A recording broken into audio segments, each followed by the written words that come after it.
Mais alors, dans ces cas-là, on peut se mettre.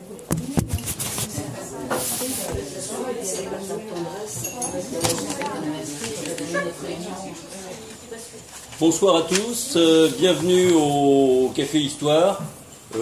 Alors, deux mots pour vous présenter Henri Médard qui va nous parler de l'esclavage en Afrique. Vous êtes donc professeur d'histoire de l'Afrique contemporaine à l'université d'Aix-Marseille, Institut des mondes africains. Vous êtes un spécialiste de l'histoire de l'esclavage, de l'Afrique des Grands Lacs, et on en a parlé de l'Ouganda en particulier. Vous êtes notamment l'auteur d'une thèse en 2002 sur croissance et crise de la royauté du Bouganda au XIXe siècle, dont est issu votre ouvrage sur le royaume du Bouganda au XIXe siècle. Vous avez aussi publié plusieurs livres en collaboration, dont Traité esclavage en Afrique orientale et dans l'océan Indien. Vous allez nous parler aujourd'hui des chamboulements que la traite négrière va entraîner sur ces sociétés africaines elles-mêmes à partir du XVIe siècle, quand l'Afrique est transformée, selon vos mots, en grand réservoir d'esclaves. Henri Médard, nous vous écoutons. D'accord. Bon, écoutez, merci beaucoup de m'avoir invité. Alors, quand on parle d'Afrique, il faut toujours se souvenir que l'Afrique, elle existe par rapport au reste du monde, mais en fait, on parle parfois, en jargonnant, on va parler d'Afrique plurielle parce qu'il y a une énorme variété. C'est ce qui caractérise l'Afrique, c'est la variété énorme et la taille de ce continent.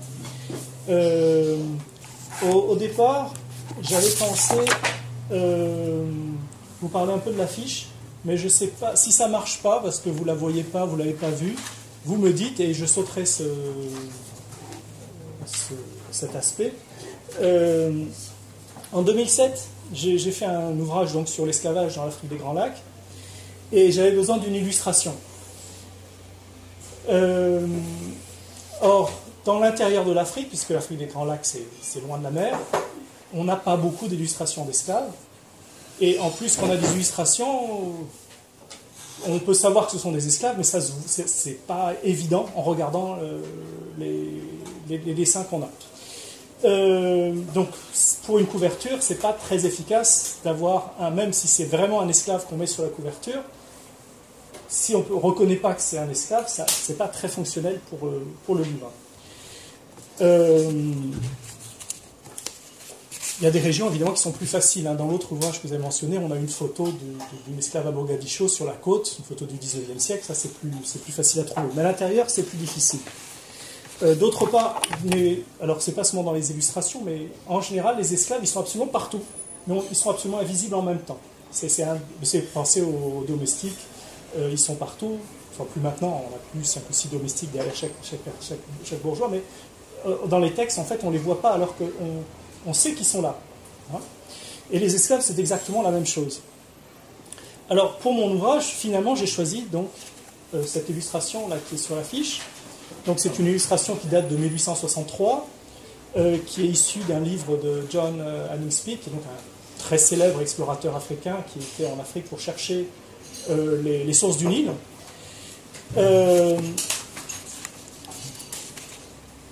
La scène se déroule dans le centre de la Tanzanie. Alors, je ne sais pas comment vous dire. Donc, c'est le milieu de la côte de l'océan Indien et entre le lac Tanganyika et la côte de l'océan Indien, c'est vraiment au milieu, là. C'est là où se déroule cette scène. Il y a eu la ville de Tabora aujourd'hui qui est dans ce coin-là. Et pour mes éditeurs, c'était très bien. Elle remplissait parfaitement le cahier des charges. En fait, elle est parfaitement conforme aux stéréotypes occidentaux sur l'esclavage. On a des hommes qui travaillent dans une plantation, qui sont enchaînés, donc des hommes noirs évidemment. Donc on est vraiment, il n'y a pas besoin d'expliquer qu'on va parler d'esclavage avec une illustration de ce genre. Mais en réalité, je l'ai accepté qu'à contre-cœur. Pourquoi ? Parce qu'en fait, c'est une illustration qui est tout à fait trompeuse.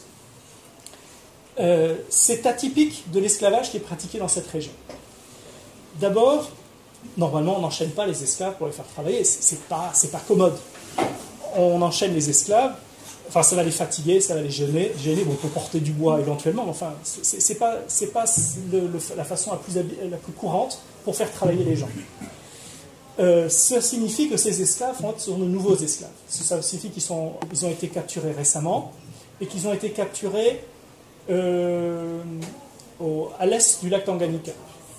S'ils avaient été capturés au Congo actuel, on n'aurait pas eu besoin de les enchaîner parce que pour eux, après la traversée du lac Tanganyika, ils savent qu'ils ne peuvent pas rentrer chez eux.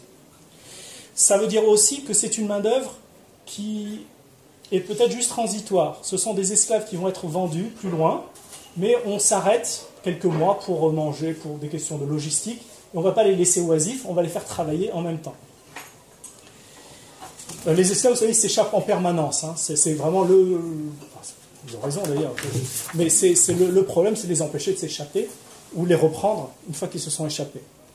Alors l'autre aspect inhabituel, c'est l'agriculture de plantation. Là, on n'associe pas l'agriculture de plantation à l'Afrique. Même pendant très longtemps, on ne pensait pas qu'il y avait d'agriculture de plantation en Afrique. Alors depuis, on s'est rendu compte qu'on avait tort, qu'effectivement, il y en a, par exemple, du côté au nord du Nigeria, donc là, de l'autre côté de l'Afrique. Pas là où il y a Boko Haram, mais pas très loin.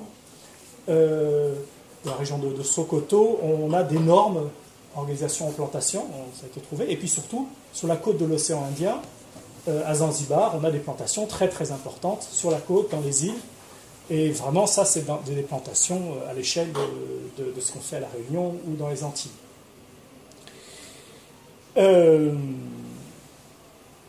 Alors Zanzibar, c'est un endroit qui est important aussi, puisque c'est non seulement une zone de plantation, mais un endroit qui va servir d'emporium, d'entrepôt, pour les esclaves qui arrivent de l'intérieur pour être réexportés.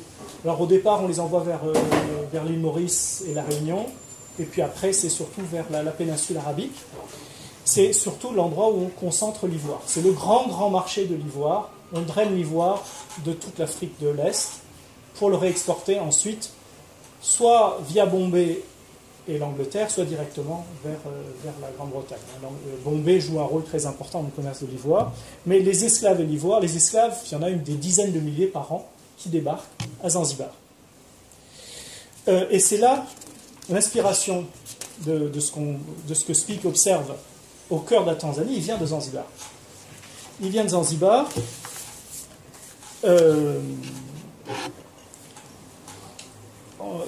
Pourquoi est-ce qu'il vient de Zanzibar? C'est parce que c'est un Zanzibarite en réalité qui les emploie. D'ailleurs, un des autres aspects qui montre que ça vient de Zanzibar, c'est qu'on fait travailler les hommes en Afrique dans cette région. Parce que c'est vraiment, là encore, il y a certains endroits, on fait travailler les hommes. Mais dans cette région, on fait travailler les femmes. Le travail agricole, c'est un travail de femmes. Donc les esclaves sont des femmes pour l'essentiel. Mais on exporte les hommes vers la côte. Donc on garde les femmes et on exporte une partie des hommes sur la côte où on ne les capture pas. On les laisse partir ou on les tue. Oui, allez-y. Donc là, c'est l'exploitation des Noirs par Noirs. Oui. D'accord. Alors, je vais vous expliquer qui est le propriétaire. Hein. Et simplement, je voulais juste savoir s'il y avait du coup des Européens, déjà qui sont derrière la manœuvre ou pas, ou s'il y a vraiment... Alors, là, les Européens sont très importants, mais dans ce contexte-là, je vais me concentrer sur ce qui se passe avant qu'on exporte. Donc, c'est pas très grave pour mon propos qu'on exporte vers des Arabes, que les gens partent vers la Réunion dans ce cas-là, ou vers Oman, c'est pas très important pour les zones exportatrices. Et le texte, lui, date de la période abolitionniste. Donc, à cette époque, les Anglais cherchent de façon très inefficace à stopper la traite. Or, c'est totalement inefficace. Les Français s'acharnent à contourner les embargos anglais. Mais au XVIIIe siècle, par contre, ce serait totalement différent. Mais là, fin 19e, enfin milieu 19e, on est déjà dans une période abolitionniste. J'ai pas insisté sur le... Bon, j'aurais pu insister sur l'Afrique du Sud, où il y a des Européens, etc. Mais j'ai pas insisté sur cet aspect-là aujourd'hui. Mais ils sont là, ils existent. Hein. Le financement, là, par contre, se fait plutôt par des Indiens, des banquiers indiens, qui sont sujets britanniques. Les Européens, dans ce cas-là, ils achètent l'ivoire, donc en tant qu'acheteurs de l'ivoire, évidemment, ils nourrissent la traite. Ils vendent des fusils, ils vendent les produits qui servent au commerce, une partie d'entre eux, pas tout. Mais c'est à ce moment-là, c'est extrêmement mal vu pour les Européens de participer à la traite. On est plutôt à faire semblant ils sont plutôt en train de se refaire une virginité, si vous voulez. Là, le propriétaire, c'est quelqu'un qui s'appelle Circobo. Ah non, c'est pas marqué sur celui-là, mais c'est marqué dans le livre. Et lui, il s'agit d'un trafiquant d'ivoire qui est ruiné. Un trafiquant d'ivoire ruiné qui, plutôt que de risquer d'être arrêté pour dette quand il revient à Zanzibar, plutôt d'aller en prison pour dette quand il retourne à Zanzibar, préfère rester à l'intérieur. C'est un phénomène relativement courant. Bon, Zanzibar, c'est à 2 mois, 3 mois de marche de cette région, parce qu'on fait tout à pied à cause de la mouche tsetse. La maladie du sommeil tue les bêtes de somme. C'est pour ça que les esclaves sont commodes. Eux, ils marchent, ils peuvent circuler, alors que d'autres produits ne peuvent pas. Ce qui est bizarre, son nom, vous voyez, bien Circobo, c'est Cirboko, pardon, c'est pas un nom musulman. Et en réalité, c'est un esclave affranchi. C'est un esclave affranchi qui, alors on ne sait pas d'où il vient. Souvent, ils ont des surnoms pas très gentils d'ailleurs. Il pourrait venir d'une autre partie d'Afrique. Une très grande partie des esclaves de Zanzibar viennent du lac Malawi. Là, c'est pas la même région exactement, même si d'ici ça paraît être la même région. Donc c'est un esclave de confiance qui a fait que son maître lui a donné une grande autonomie, lui a confié le soin de conduire ses affaires parce que c'est fatigant d'aller traverser l'Afrique. Le maître préfère rester à Zanzibar tranquillement dans son palais ou dans sa plantation.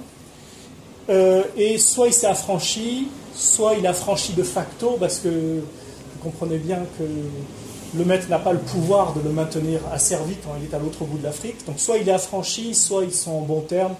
Il y a un aspect très paternaliste, il y a un aspect très violent dans l'esclavage, mais il y a aussi le paternalisme. Il faut toujours la carotte et le bâton. Tout système pour fonctionner, il faut les deux.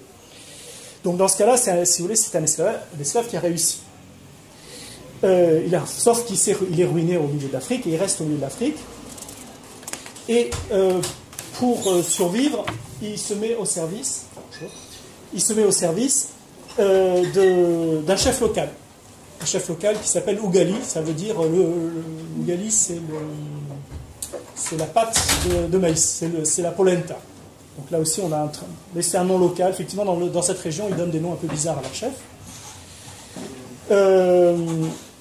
Donc il fait des petites affaires localement.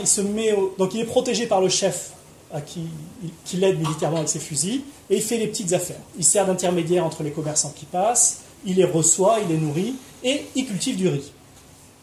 Le riz, naturellement, c'est pas une plante très courante dans la région. En fait, si à ce moment-là, ça se diffuse dans la région. Le riz, c'est quelque chose qu'on peut vendre aux caravanes. Donc c'est une zone où les caravanes passent en grand nombre, que ce soit les caravanes avec des porteurs ou des caravanes avec des esclaves, on a besoin de les nourrir. Donc il produit de la nourriture pour permettre la traite et le commerce. Speke nous donne les 3 raisons pour lesquelles il cultive du riz. D'abord parce que les autochtones n'aiment pas ça, donc ils ne le volent pas. C'est un élément important quand on cultive. Et d'autre part, c'est un produit de luxe, c'est un élément de prestige dans l'océan Indien. Donc c'est quelque chose qui a beaucoup de valeur. Les gens bien mangent du riz, ils ne mangent pas des autres aliments. Et d'autre part, c'est aussi considéré comme un médicament, donc un aliment qui permet de lutter contre la dysenterie. Et là, la dysenterie, c'est une catastrophe pour une caravane. Donc donner du riz à des gens qui ont la dysenterie, c'est très important. Donc on voit vraiment qu'en réalité, on a l'essor de cultures au centre de la Tanzanie qui sont liées à la traite. Donc à la traite de l'ivoire, traite des esclaves et puis d'autres produits qui sont échangés. Donc cette illustration, elle n'est pas, c'est pas l'esclavage dans l'Afrique des Grands Lacs qu'elle montre, c'est une extension des pratiques de l'océan Indien vers l'intérieur. Mais aussi donc l'extension d'un système de plantation. Du coup, c'est pour ça qu'au départ, j'étais un peu... c'était pas mon choix favori d'une couverture. Ce qui est intéressant, c'est que donc je l'ai choisi avec l'éditeur pour faire écho, parce que ça représentait nos stéréotypes. Ça se croisait avec nos stéréotypes de l'esclavage. Il y a quand même un aspect commerçant chez l'éditeur, il faut quand même qu'il puisse vendre. Mais si on pousse plus loin, on se rend compte que Speke, qui a dessiné ce dessin, lui aussi, il a des stéréotypes, alors qui sont légèrement différents des nôtres, mais qui sont très très similaires. Qui sont donc, il est plein de l'imaginaire abolitionniste, qui est très important en Grande-Bretagne à l'époque. Et donc il a dessiné ce dessin en ayant dans son esprit cet esclavage, qui est donc un esclavage d'hommes enchaînés qui travaillent dans les plantations. Et c'est pas pour rien que parmi tous les dessins qu'il a fait, l'éditeur choisit de publier celui-là. Donc, si vous voulez, sa démagogie nourrit la mienne. Il a été démagogique, et moi qui cherche à être démagogique, je continue à l'utiliser. Bon, cela étant, c'est une scène qu'il a sans doute observée. Hein. Mais pourquoi elle est représentée, on voit bien tous les enjeux. Je perds sur du temps. Alors, ce qu'il faut comprendre, c'est le lien entre le commerce des esclaves et la pratique de l'esclavage. C'est-à-dire que les sociétés qui participent à l'esclavage, même si c'est pour exporter des esclaves, vont se mettre à utiliser les esclaves. Il y a sans doute très peu d'exemples qui ne collent pas. C'est ce qu'on appelle la théorie de la transformation. Hein. C'est un historien guyanais qui a été assassiné plus tard, qui l'a mis au point. Donc cette théorie a un peu évolué. Mais clairement, le fait de vendre des hommes fait qu'on va employer des hommes aussi. Quand je dis des hommes, hein, c'est les êtres humains naturellement. Donc, pardon. Mais par contre, on les vend, mais ils sont quand même, je veux dire, déracinés. On les a vendus, mais déjà ils ont été déracinés et violemment, etc. C'est ça que je ne comprends pas trop dans le truc. Parce qu'en principe, on vend pour après, enfin, ce que vous dites là, mais pourtant ils ont bien été déracinés, ces gens-là. Et ils ont été faits déracinés avec violence. Je veux dire, les razzias, enfin, je ne sais pas si ça continue les razzias, mais jusqu'à. Pas si longtemps encore, il y avait encore l'esclavage. L'esclavage est par définition extrêmement violent, donc il n'y a pas de... Oui, effectivement. Oui, mais quand vous dites qu'on les vend pour qui travaillent, on les vend, mais je veux dire, malgré tout, on les oblige à travailler, je veux dire, c'est pas un petit agrément quoi, pour eux quand même. Mesdames, je vais vous interrompre juste une chose. Je vais laisser bien entendu Henri Médard vous répondre. La seule chose, c'est qu'on le laisse terminer son intervention, et après vous pouvez lui poser toutes les questions que vous voulez. C'est le principe du Café Histoire. Comme je suis très bavard, on ne sait jamais combien de temps quand je me tairai. Mais bon, il y a la question de comment est-ce qu'on fait travailler les gens, comment est-ce qu'un système esclavagiste fonctionne. C'est quelque chose d'extrêmement brutal, mais aussi on peut pas avoir. Il faut, dans le cas de l'esclave affranchi qu'on a eu, c'est quelqu'un qui a réussi, mais c'est la minorité évidemment. Hein. Et le plus souvent, on ne prend pas des gens du coin, on prend des gens qui viennent de loin, parce que sinon vous avez ce problème des gens qui vont s'échapper, que j'ai mentionné tout à l'heure. Donc, tout ce que j'essaie de dire, c'est que les acteurs africains du commerce des esclaves sont entraînés à utiliser plus d'esclaves. C'est ça que j'essayais de dire. Or, la traite, ça on le sait très bien, c'est très facile à documenter, c'est quelque chose de massif, de monstrueux. Donc, pour la traite atlantique, on va simplifier à l'extrême, on va dire qu'il y a eu environ une dizaine de millions de personnes qui sont prises, surtout au XVIIIe siècle et dans la première moitié du XIXe siècle. Alors, le chiffre exact, on pourrait discuter, mais ce n'est pas le problème. Qu'il y ait 2 millions de plus ou 2 millions de moins, c'est monstrueux, c'est massif. On est absolument incapable d'estimer le nombre de personnes qui vont être asservies ou tuées en Afrique avant d'arriver dans les bateaux. On peut faire des estimations, mais c'est extrêmement compliqué et très aléatoire. Mais ce qu'on peut dire, ça fait beaucoup, beaucoup de monde. Et ensuite, vous avez aussi, vous mentionnez tout à l'heure, vous avez la traite orientale, qui, elle, se dirige. Alors, orientale, ça ne veut pas dire grand-chose, hein, c'est tout ce qui n'est pas atlantique, en gros. Donc, ça traverse le Sahara, la mer Rouge, l'océan Indien. Là aussi, on a Les estimations sont beaucoup plus fragiles, on peut dire environ une dizaine de millions aussi, avec une grosse marge d'erreur, mais sur une période beaucoup, beaucoup plus longue. De toute façon, ce genre de migration forcée, ça a obligatoirement un impact sur les sociétés locales. Donc il y a un effet d'entraînement sur les sociétés africaines qui est très important. Et si on pense que le 19e siècle est un moment d'apothéose de l'esclavage, obligatoirement, il y a un essor de l'esclavage très important en Afrique à cette époque. Donc si, pour sauter une étape, à la veille de la conquête coloniale, je pense qu'on a le moment où il y a le plus grand nombre d'Africains qui sont mis en esclavage, même si la traite atlantique est terminée à ce moment-là.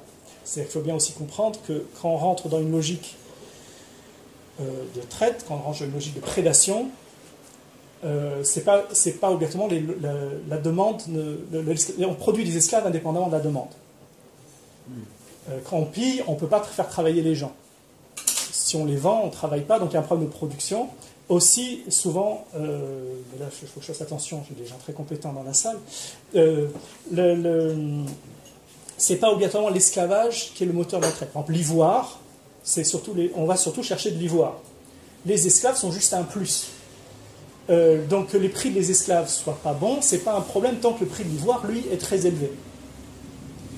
Donc, même quand on arrête d'exporter, même quand la traite maritime s'arrête, on continue à asservir les gens massivement. C'est une logique qui est difficile à briser.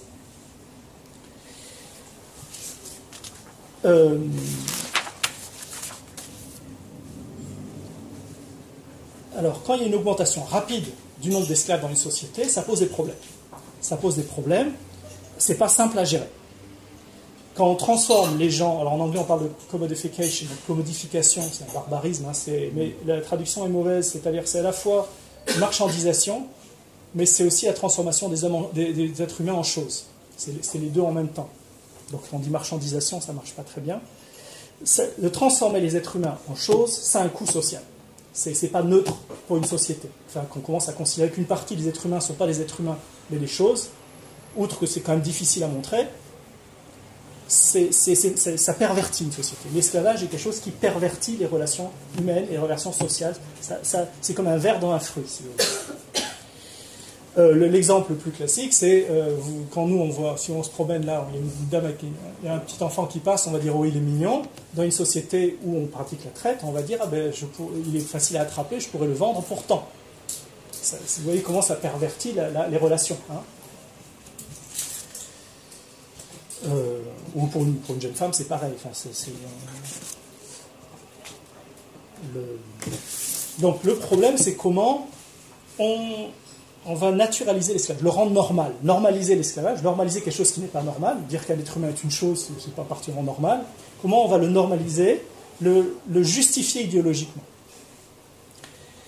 Et l'autre enjeu, c'est de distinguer clairement qui est libre de ceux qui ne sont pas libres. Puisque un des problèmes des sociétés esclavagistes, c'est qu'on veut bien employer les autres, mais on ne veut pas être asservi soi-même.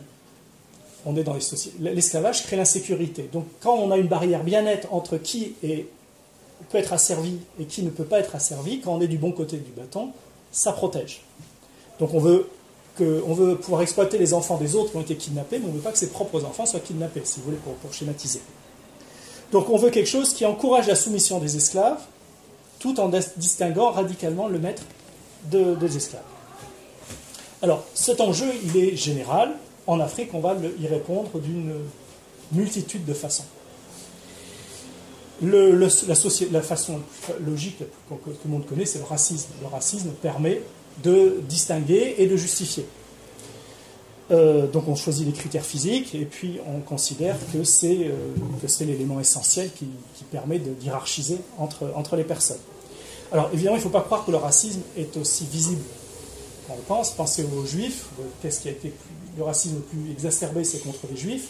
Et personnellement, je n'ai jamais été capable de reconnaître un juif de quelqu'un d'autre. Ça n'empêche que ça a été l'apothéose du racisme. Donc il faut bien comprendre que le racisme, c'est quelque chose de tout à fait imaginaire et que on peut inventer n'importe quoi, puisque c'est instrumental dans ce cas-là. On a beaucoup d'exemples où les gens sont obligés de demander « est-ce que vous êtes noir ?»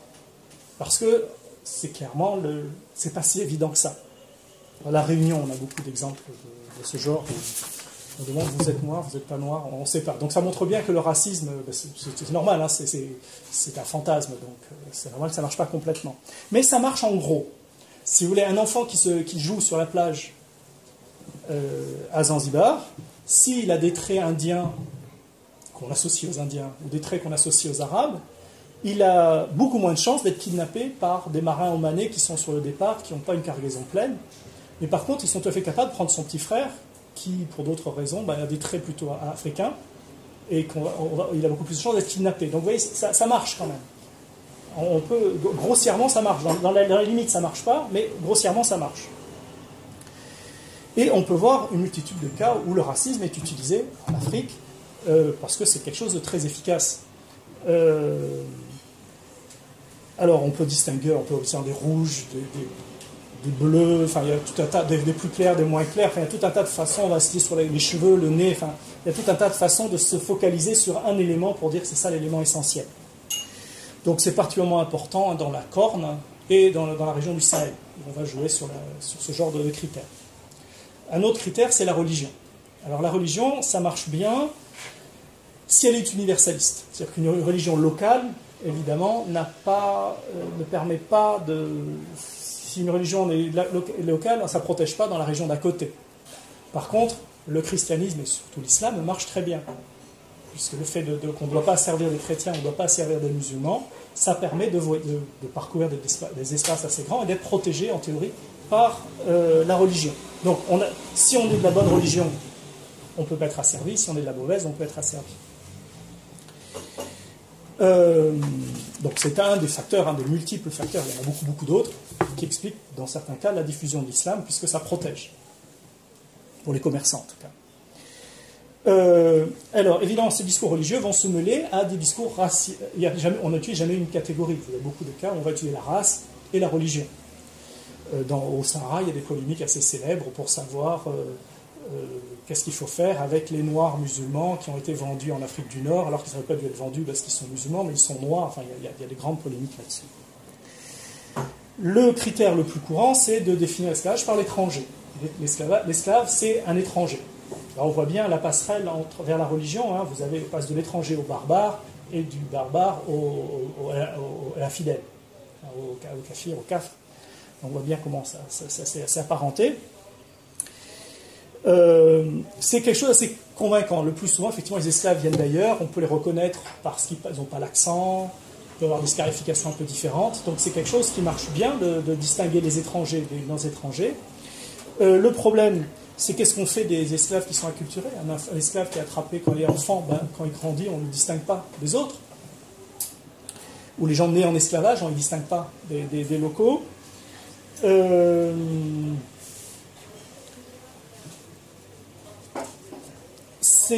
D'autre part, ce n'est pas quelque chose qui est efficace pour se protéger des étrangers. Parce que les étrangers qui vous mettent en esclavage, pour eux, vous êtes étrangers aussi, ça ne protège pas ce genre de définition. Hein. Alors l'âge est un autre critère qu'on peut utiliser. Il y a une expression qui était courante autrefois, je ne l'entends plus beaucoup, c'est les cadets sociaux. C'est-à-dire qu'on va considérer, on va empêcher les esclaves de devenir adultes. On va les traiter, des hommes adultes d'origine servile, comme s'ils étaient des enfants, comme des mineurs, si vous préférez. Le plus simple, là, c'est de leur refuser le mariage étant le moment où on devient adulte. Mais de refuser ça pose des tensions. On connaît bien qu'on doit bloquer une partie de la population, de les empêcher de se marier, de traiter des adultes en enfants, ça pose des tensions. Alors le système le plus courant dans ce cas-là, c'est qu'en fait, on va affranchir les jeunes quand ils deviennent adultes. Vers 25 ans, on va considérer qu'ils vont rentrer dans une relation de patronage plutôt, il y a tout un tas de systèmes de ce genre. Donc à ce moment, l'esclavage est un état transitoire. Mais ce n'est pas obligatoirement rentable pour les maîtres. Les maîtres peuvent considérer qu'ils peuvent vouloir exploiter les gens plus longtemps. Un autre, et c'est là-dessus que je vais un peu développer, un des autres instruments, c'est le genre. Le genre, homme-femme. Et donc ça, c'était l'exemple que je voulais un peu développer. Si je commence à parler trop longtemps, il faudra me rappeler à l'ordre. Donc l'exemple que je voulais vous prendre, donc c'est là c'est la région que j'ai le plus étudiée, hein, donc c'est le royaume du Bouganda. Le Bouganda, c'est si vous voyez le lac Victoria, c'est au bord du lac Victoria, sinon vous remontez le Nil jusqu'aux sources.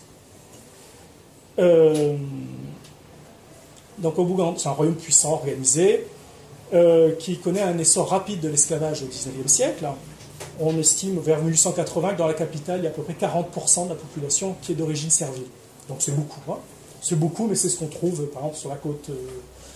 40-60%, c'est ce qu'on va trouver à Zanzibar ou à Pemba sur la côte, ou à Sokoto, au Nigeria, hein, ou à Khartoum. C'est des taux qu'on trouve en Afrique de temps en temps. Pour une société, c'est quand même énorme.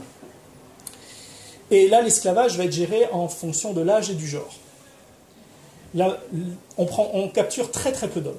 On capture essentiellement des femmes et des enfants. Alors, on a quelques exemples d'artisans qui sont capturés, mais le plus souvent, les hommes soit s'échappent, soit sont tués. Ou alors on les rançonne. C'est commode, si on attrape un homme, on peut lui demander une rançon qui va être payée en femme et en enfant. C'est une bien meilleure affaire. Donc, pour l'essentiel, ils sont soit achetés, soit capturés. Quand je dis achetés, bon, ils peuvent être donnés en tribu aussi. Hein.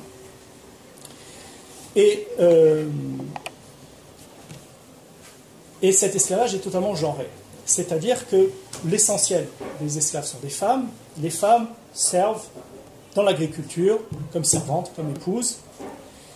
Et le fait d'insérer massivement au XIXe siècle des femmes va faire qu'on va réimaginer les catégories de genre. C'est qu'on va réimaginer qui est l'homme et qui est une femme. C'est-à-dire qu'un homme sans statut sera comme une femme.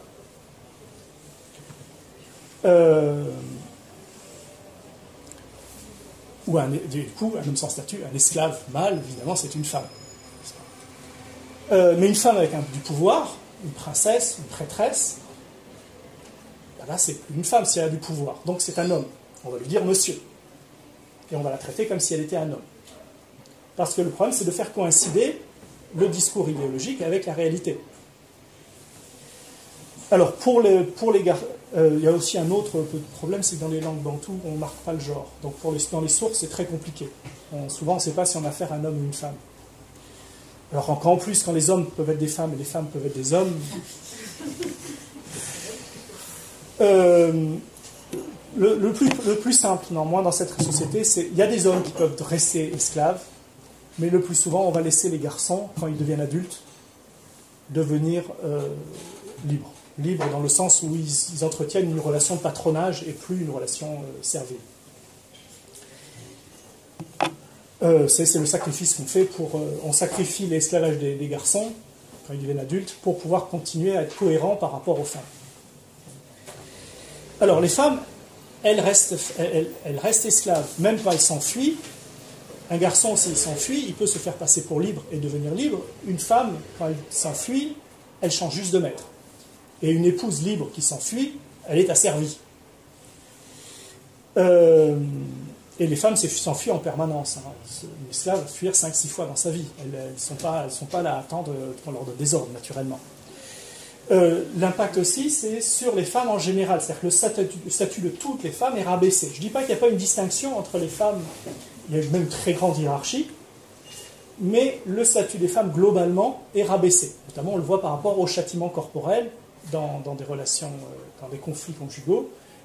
Comment on peut apposer à des femmes libres des châtiments qui autrefois n'auraient été réservés qu'à des esclaves. Donc le statut des femmes est rabaissé par l'afflux de femmes non libres.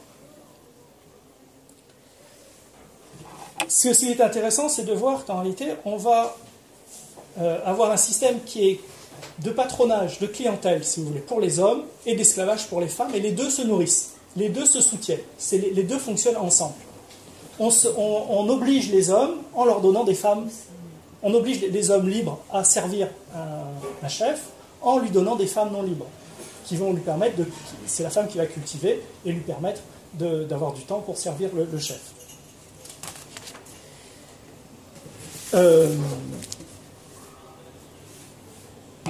Donc par nature, les hommes sont libres et servent comme clients, et les femmes, elles, sont asservies. Le cœur de l'assimilation des femmes va être la transformation du mariage, du harem. Le harem, c'est un mot arabe, hein, c'est pas le terme qu'on utilise dans la région, mais c'est pas grave, ça marche. Donc c'est la grande polygamie qui va servir à intégrer l'afflux de femmes qui arrivent dans la société. Et au point où même on va voir le développement de plantations autour de la capitale royale. Donc on a vraiment un afflux, une évolution avec un embrigadement, une production enrégimentée pour nourrir la capitale. Donc le point sur lequel je voulais insister, c'était cette façon dont on va jouer sur les différences de genre pour rendre l'esclavage légitime, mais aussi tous les efforts, les contorsions que ça demande à la société pour y arriver. Je ne sais pas combien de temps je dois avoir, 35 minutes. J'avais un autre exemple que je voulais mentionner, qui est celui d'une société qui a été étudiée par un Américain qui s'appelle Robert Harms, qui est des Bobanji. Mais je ne savais pas que j'aurais une spécialiste de la région dans la salle, donc je vais... Mais donc les Bobanji, c'est un peuple qui est sur le fleuve Congo, le fleuve Zaïre, ça dépend, c'est le même fleuve, en amont de Kinshasa actuel. Donc c'est dans une grande partie navigable, une très grande partie à partir de Kinshasa, une grande partie qui est navigable. Le fleuve Congo, c'est un fleuve énorme.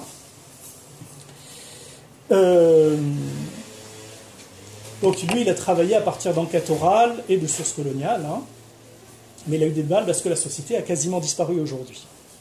Donc cette société, pour répondre à la demande de la traite d'abord, et puis ensuite à l'engrenage de l'esclavage, va s'organiser, des sociétés s'organiser de façon commerçante, avec des groupes commerçants, pour naviguer et commercer le long du fleuve. Donc ils vont transporter soit de l'ivoire, soit des esclaves, et ils ont des grands bateaux où il peut y avoir jusqu'à 60 rameurs.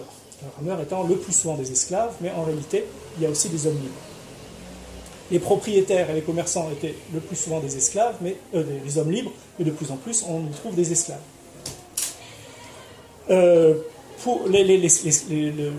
L'équipage, lui, est intéressé aux bénéfices de l'expédition.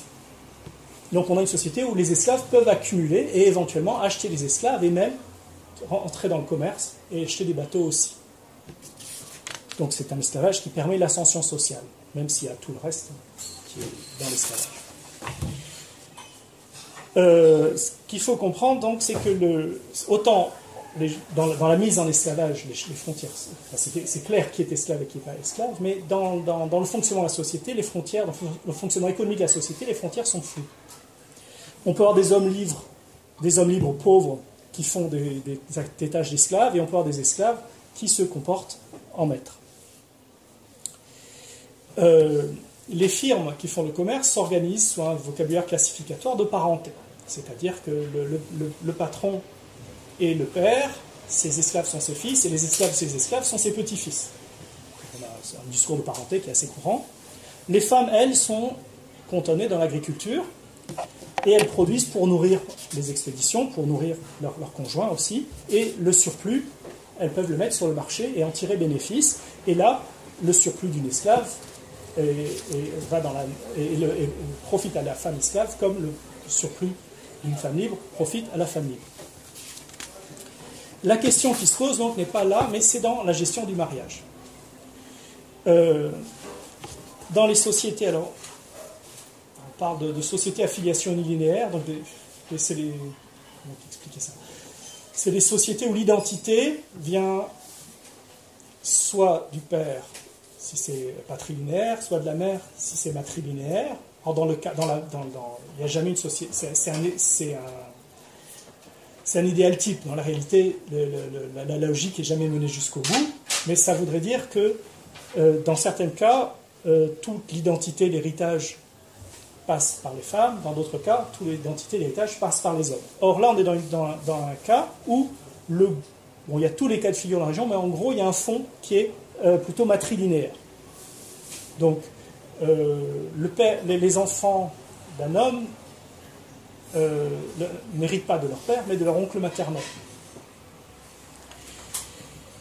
Dans toutes ces sociétés, que ce soit le côté patrilinéaire ou matrilinéaire, il y a souvent une frustration. Alors, les femmes peuvent être frustrées de voir que leurs enfants appartiennent à la famille de leur mari dans une société patrilinéaire, et les hommes peuvent être frustrés de voir que leurs enfants appartiennent à la famille de leur femme dans une société matrilinéaire. Il y a des frustrations qui existent, et là, on est dans un contexte où il y a les deux logiques qui vont se superposer. C'est-à-dire que on a un fond qui est matrilinéaire, mais les nouvelles sociétés commerciales, elles fonctionnent d'une façon patrilinéaire.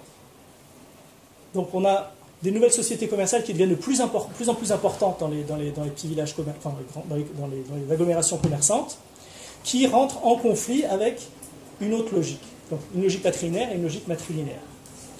Et du coup, ça va influer sur le choix matrimonial. Les hommes, en fait, à ce moment-là, ne sont pas intéressés pour épouser des familles.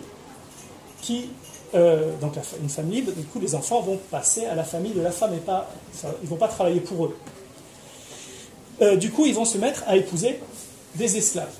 En épousant des esclaves, ils sont à la fois le conjoint de la femme et aussi son père. Ils peuvent jouer sur les deux tableaux. Du coup, les enfants sont leurs enfants doublement. Et ils peuvent garder le contrôle sur leurs enfants biologiques ou classificatoires. On peut considérer que c'est leurs enfants, même si ce n'est pas eux qui les ont enfantés. Mais les femmes esclaves, et là on a des sociétés radicalement esclavagistes, je crois qu'une des estimations basses que donne Harms, c'est 3/4 de la population qui est d'origine servile. Et c'est une estimation basse. Mais les femmes esclaves, elles ne sont pas satisfaites de cet arrangement. Elles ont une culture, elles aussi, elles proviennent de cultures où on favorise l'aspect matrilinéaire. Donc les enfants, le fait que les enfants soient contrôlés par leur mari ne leur convient pas. Elles sont aussi dans une situation de contrainte, c'est ce que vous faisiez remarquer, très forte. Notamment, les femmes sont utilisées pour les sacrifices humains. Donc il y a quand même une contrainte très très brutale sur les femmes. Ensuite, c'est toujours le maître qui soit les épouse lui-même directement, soit les confie à un des esclaves, mais il peut changer. Donc il y a une instabilité matrimoniale qui est décidée par le maître. Là aussi, ça crée des tensions chez les femmes, donc elles ne sont pas satisfaites. Et d'autre part, la maternité est un obstacle pour ces femmes pour l'accumulation.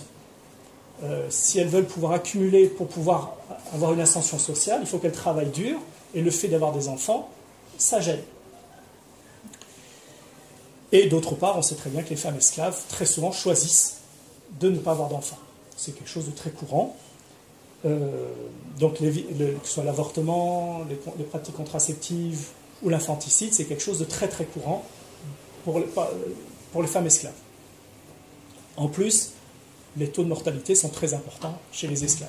Donc la mortalité infantile est très forte. Donc on a une société qui n'a quasiment pas d'enfants, qui fonctionne par le rachat. Plutôt que de faire des enfants, on va les acheter. Parce que l'opposition des femmes, on va comprendre, et les hommes sont plus indifférents. C'est-à-dire que dans la logique commerciale du lieu, on considère, et là il y a tout un tas de proverbes qui le montrent visiblement, enfanter c'est un investissement à long terme. Un enfant va travailler 16 ans après sa naissance, disons. Or, on a besoin de main-d'œuvre, on ne peut pas attendre 16 ans. Un commerçant a besoin d'investir plus tôt. Donc c'est plus rentable d'acheter. Ça ne veut pas dire qu'il rejette le fait d'avoir un enfant dans 16 ans. Mais immédiatement, il a besoin d'acheter parce qu'il a besoin de main-d'œuvre tout de suite. Et ça, c'était bien calculé, l'achat d'un esclave est toujours moins cher que d'élever une personne. Ça revient toujours moins cher. Donc on a une société... alors quand je vous dis que c'est ces enfants parfois biologiques, mais ça peut être aussi des enfants classificatoires. L'enfant, c'est un terme très large. Hein, c'est pas... on peut traiter de façon très différente. On ne traite pas les enfants de façon égalitaire, naturellement. Alors cette société qui ne se reproduit pas, mais qui vit par l'achat de nouveaux membres, va connaître une crise très très grave avec la fin de l'esclavage et l'arrivée des Belges et des Français. Et en réalité, début du XXe siècle, elle va quasiment disparaître, d'où le problème de M. Harms pour les interroger.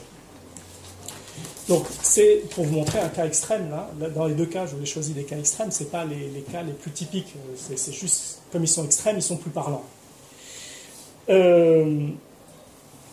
Alors, l'esclavage, c'est bien évidemment une affaire d'individu qui est volé, un drame personnel, c'est une violence très très forte, Mais c'est pas juste ça.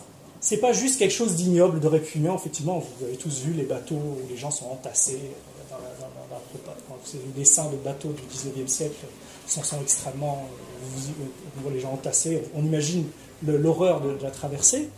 C'est ça, hein, c'est évidemment, c'est la torture, c'est la violence, c'est le viol, mais c'est surtout c'est quelque chose de pervers, quelque chose qui va transformer les sociétés. Et c'est peut-être ça qui est plus spécifique, parce que la violence, finalement, c'est quelque chose d'assez courant. Les hommes ont une très grande imagination pour faire souffrir leurs confrères. Mais ce qui est surtout, c'est comment une société, quand elle bascule vers l'esclavage, donc quand il y a suffisamment d'esclaves, en France il y a des esclaves, mais c'est très peu, non, en volume c'est très faible. Mais quand on commence à avoir beaucoup d'esclaves, on va complètement devoir reconstruire la société. Et ça rend des sociétés folles. Ça va faire des sociétés où quelque chose d'absurde est accepté par tout le monde. C'est-à-dire où les êtres humains sont des choses, c'est absurde, où les hommes sont des femmes, bon, c'est un peu moins absurde, mais c'est quand même bizarre, où les adultes sont des enfants, où on va rejeter la maternité ou la paternité, puisqu'on préfère acheter des enfants, et où la couleur de peau devient un élément essentiel dans l'individualité, dans la nature d'un être humain. Donc c'était là-dessus que je voulais finir. Donc, merci pour votre attention.